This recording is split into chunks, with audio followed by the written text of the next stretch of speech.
Good morning to all of you students. बेटा अभी consumer protection act के बारे में लास्ट वीडियो में आपने बेसिक पढ़ा था कि कंज्यूमर प्रोटेक्शन एक्ट होता क्या है, किसके लिए ये बनाया गया है, कब ये बनाया गया था। कब बनाया गया था? ये 1986 में बनाया था। किसने बनाया था बेटा? कंज्यूमर कोर्ट ने बनाया था। किसकी सेफ्टी के लिए बनाया था? एक कंज्यूमर की सेफ्टी के लिए बनाया था कि कंज्यूमर एक मार्केट का किंग है, क्योंकि कंज्यूमर के साथ अगर हम धोखाधड़ी करेंगे तो कंज्यूमर मार्केट में आना बंद कर देंगे, गुड्स को परचेज करना बंद कर देंगे।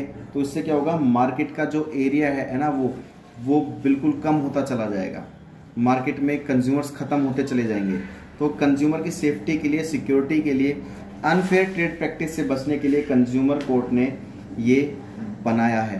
क्या? कंज्यूमर प्रोटेक्शन एक्ट 1986 किसके लिए बनाया गया है?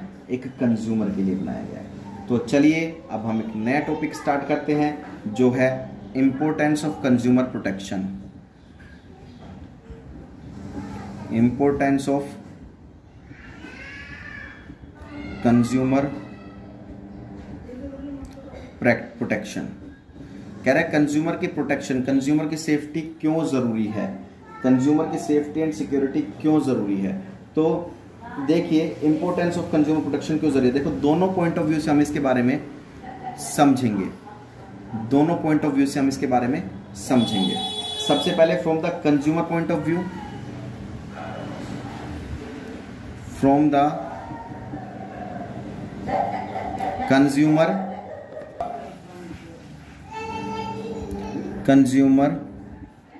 Point of view, from the consumer point of view or from the business point of view, from the business point of view। तो दोनों के, एक तो कंज्यूमर के पॉइंट ऑफ व्यू से देखेंगे इंपॉर्टेंस और एक बिजनेस के पॉइंट ऑफ व्यू से इंपॉर्टेंस देखेंगे। सबसे पहले मैं आपको बता देता हूं, मार्केट में से अगर कंज्यूमर को हटा दिया जाए, मार्केट में से अगर कंज्यूमर को माइनस कर दिया जाए तो मार्केट इज जीरो। मार्केट में से अगर कंज्यूमर निकाल दिए जाए तो मार्केट क्या कहलाएगी? जीरो, नथिंग कहलाएगी। मार्केट फिर चल ही नहीं सकती। मार्केट में किसका होना जरूरी है? कंज्यूमर का होना जरूरी है, तभी मार्केट चल सकती है। तो अब इंपॉर्टेंस पढ़ेंगे हम किसकी? कि कंज्यूमर प्रोटेक्शन की from the point of consumer point of view. Consumer के पॉइंट ऑफ व्यू से हम इसमें तीन चीज पढ़ेंगे, ए, बी और सी। सबसे पहला आता है कंज्यूमर इग्नोरेंस। सेकंड आता है unorganised consumers.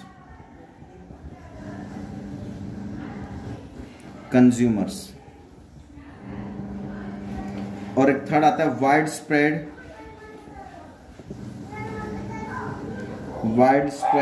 Exploitation of consumer, exploitation of consumers. तो हमारे पास बेटे तीन टॉपिक है। किसके पॉइंट ऑफ व्यू से?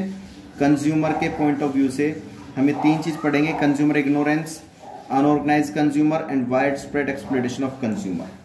तीन चीज देखते हैं हम इसके अंदर। सबसे पहला आता है consumer ignorance.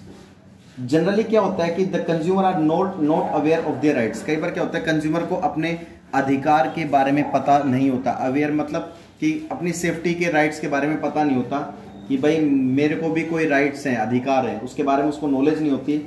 It is only because of this ignorance that they cannot raise their voice against the exploitation rampant in the market। जब एक कंज्यूमर को अपने राइट्स के अधिकार के बारे में पता नहीं होता और उसके साथ किसी भी तरह की कोई धोखाधड़ी हो जाती है तो बेटा उसको नॉलेज नहीं होती, और नॉलेज ना होने के कारण, अपने अधिकारों के बारे में पता ना होने के कारण वो अपनी आवाज नहीं उठा सकता है। तो ठीक है, तो कहने का मतलब क्या है, कंज्यूमर को इग्नोर अगर कोई करेगा तो बेटा देखो जनरली क्या होता है, सेलर क्या होता है कि कंज्यूमर कोई भी किसी गुड्स के बारे में पूछता है, भाई इस गुड्स की क्या क्वालिटी है, क्या वेट है, तो कई बार सेलर क्या होता है उसको इग्नोर कर देता है, नहीं बताता ढंग से। तो उस केस में भी एक कंज्यूमर कोर्ट में जाकर, कंज्यूमर कोर्ट में जाकर उसके अगेंस्ट केस फाइल कर सकता है, उसके अगेंस्ट केस कर सकता है। किसके अगेंस्ट? एक सेलर के अगेंस्ट। तो यहां पर कंज्यूमर को अगर कोई सेलर इग्नोर करेगा तो वो कंज्यूमर कोर्ट में जाके, कस्टमर कंज्यूमर कोर्ट में जाके उसके अगेंस्ट केस फाइल कर सकता है कि ये सेलर मुझे इस गुड्स के बारे में इंफॉर्मेशन नहीं दे रहा है। तो बेटा कि एक कंज्यूमर को अवेयर होना भी बहुत जरूरी है अपने राइट्स के बारे में। उसको अपने राइट्स के बारे में पता होना चाहिए कि अगर कोई सेलर मेरे साथ अगर कोई धोखा कर देता है तो मुझे क्या करना चाहिए और क्या नहीं करना चाहिए, मुझे किस तरीके से उसके अगेंस्ट आवाज उठानी है। तो वो कंज्यूमर इग्नोरेंस होता है, ठीक है। तो उसको अपने राइट्स के बारे में पता होना चाहिए। पहला कंप्लीट हो गया। सेकंड आता है अनऑर्गेनाइज्ड कंज्यूमर्स। देखिए अनऑर्गेनाइज्ड कंज्यूमर्स क्या होते हैं। Consumer are unorganised and this fact alone highlight the importance of consumer protection. A single consumer raising his voice against exploitation is not as effective as the voice of an organized consumer body can be. देखिए एक अकेला customer है, इसके साथ कोई धोखाधड़ी हो गई है। अकेला व्यक्ति अगर आवाज उठाता है वो इतना इफेक्टिव नहीं होता है, ठीक है। वो अकेला व्यक्ति अच्छे तरीके से अपनी आवाज नहीं उठा सकता है। That is called as a unorganised consumer.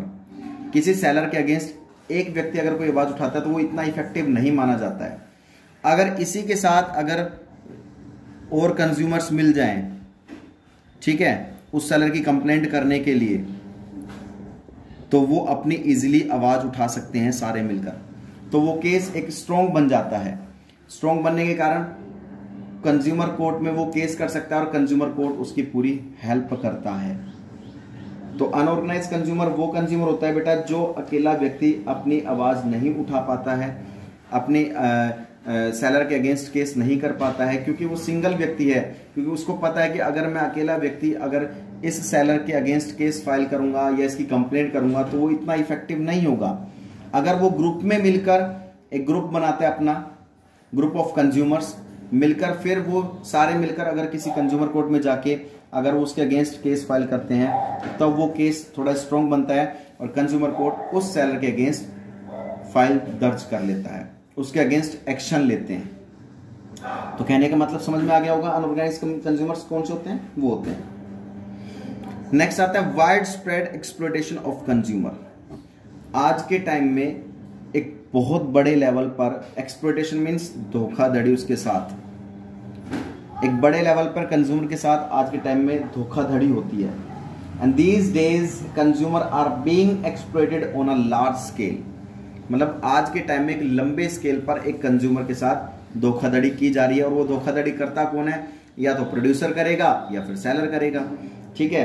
अब धोखाधड़ी किस तरह की हो सकती है मैं आपको पहले ही बता चुका था लास्ट वीडियो में। लाइक अडल्ट्रेशन इन कंज्यूमर प्रोडक्ट्स, उससे पैसे तो पूरे वसूल लिए लेकिन उसको मिलावटी गुड्स दे दिया, बेच दिया, वो भी एक तरीके से धोखाधड़ी हो गई।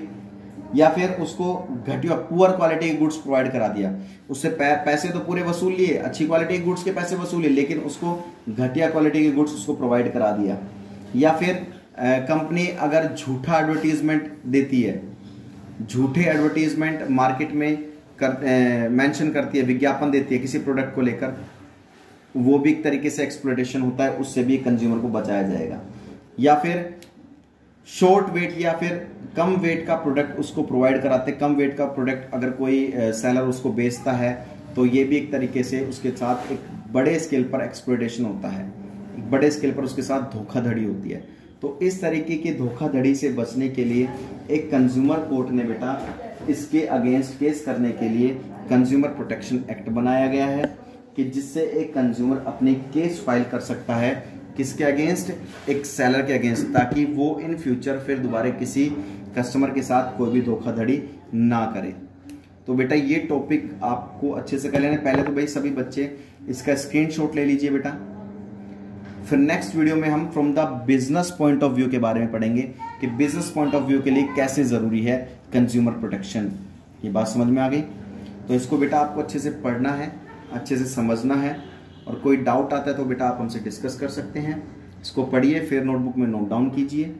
तब तक के लिए बेटा बिल्कुल सेफ रहिए, सुरक्षित रहिए। जय हिंद, जय भारत।